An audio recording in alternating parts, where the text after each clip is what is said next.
السلام عليكم ورحمة الله وبركاته. كيفكم يا أحلى متابعين بالعالم؟ إن شاء الله يا رب تكونوا بألف ألف خير وأنتم عم تشاهدوا هذا الفيديو. رجعت لكم بعد غيبة كتير طويلة ورح نعمل مع بعض أكلة كتير طيبة. تابعوا معي الفيديو للآخر لتشوفوا شو رح نعمل بشرحات الدجاج هدول. بالبداية رح نجيب شرحات الدجاج ونقطعها بهذا الشكل، هيك قطع كبيرة. هي الصراحة كان لازم تكون أكبر من هيك، يعني كان لازم تكون الشقفة كبيرة شوي مشان تطلع جوسي أكتر وقت نعملها. بس أنا هيك إجاني الدجاج وما كان عندي وقت إني أرجع جيب غيرهم، يعني فاضطريت إني أعملهم. كان الشرحات شوي رقاق بس معلش دبرتها، مو مشكلة. رح نقطعهم بهذا الشكل بالبداية.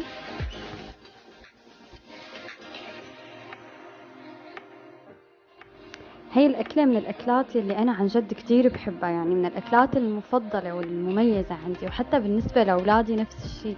يعني ما بظن في ولد ما بحب هي الأكلة، كل الولاد بحبوها. هلأ رح نبلش بالتتبيلة.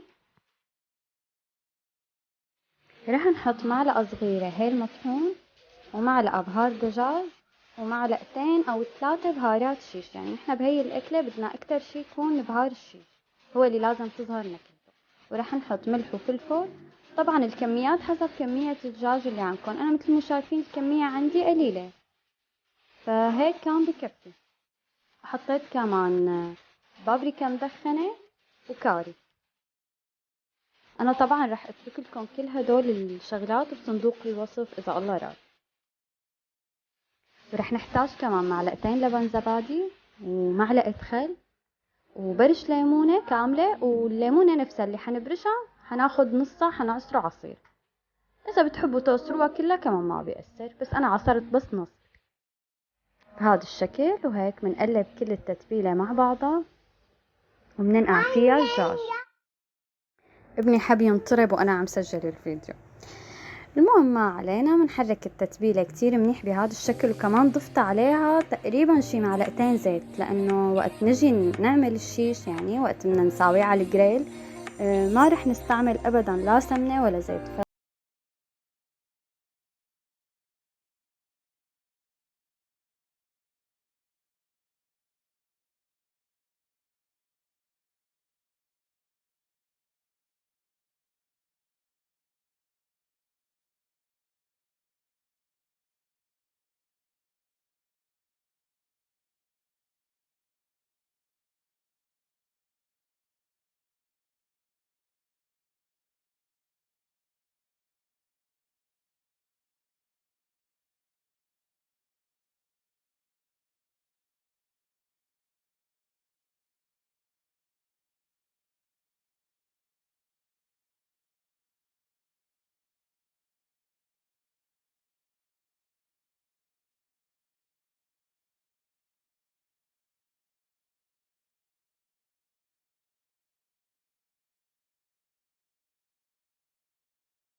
نوع خضار. هلا انا بالعاده وقت ماما الله هيك يخلي لكم امهاتكم يا رب ويخلي لي اياها بتعملها عندها، بتحط معاها فطر وفليفله وكتير شغلات. بس انا للاسف ما كان عندي، يعني اللي كان عندي بس البندوره، فعملت هيك سيخين بندوره نوع من التنويع.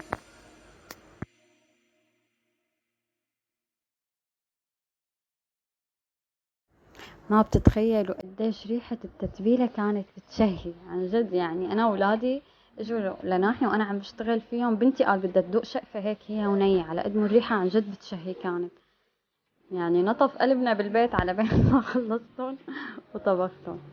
عن جد بتمنى من كل قلبي اللي مو مجربها لسه يجربها، كتير طيبة وحتدعولي.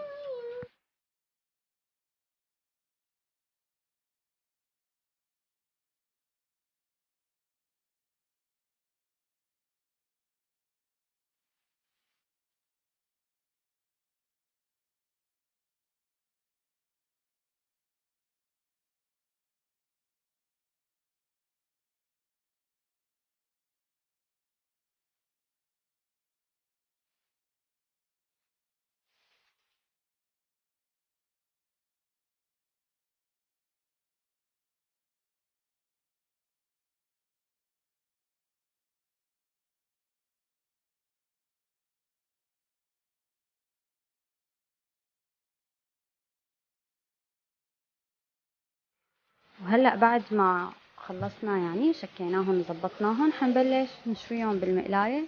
مثل ما شايفين انا ما حطيت ابدا لا زيت ولا سمنة ولا اي شيء. انا هيك بحب اعملهم. ما بعرف انتو اذا بتحبوا تحطوا مثلا دهنة زبدة دهنة سمنة، هاي الشغلات كلها خيارية. هي بنتي لولو حبت تساعدني كمان. مثل ما شايفين انا قصرت العيدان شوي لحتى يوسعوا. بنتي قال عم تقلي هي الشقفة لإلها، هي الكبيرة، قالت لي هي خلي لي اياها لإلي. مين كان يعمل هي الحركة هو وصغير؟ اكتبوا لي بالتعليقات وقولوا لي مين كان يعمل هي الحركة، بظن كلياتنا كنا نعملها.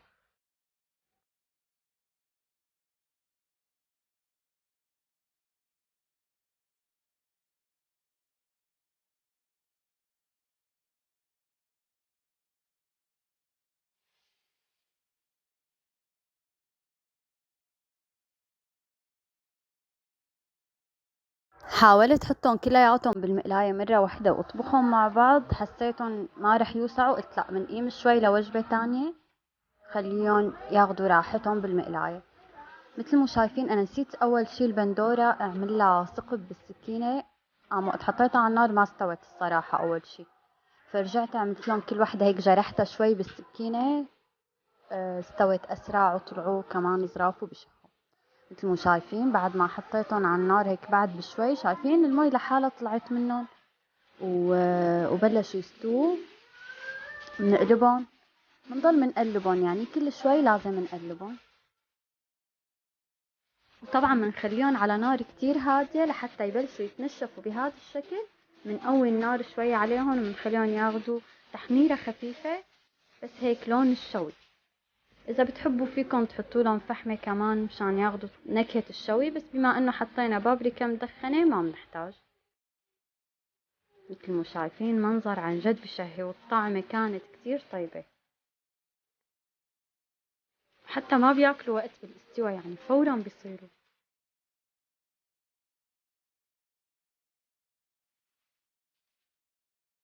ولهون بنكون وصلنا لنهاية الفيديو. فيكم تعملوا جنبها اي صوصات انتو بتحبوها، بس طبعا المايونيز بالقمة مع هاي الاكلة او التومية. بتمنى يكون الفيديو عجبكم وتدعموني بلايك وتعليق يكون حلو هيك طالع من قلبكم تشجعوني فيه. أه وبس. السلام عليكم ورحمة الله وبركاته.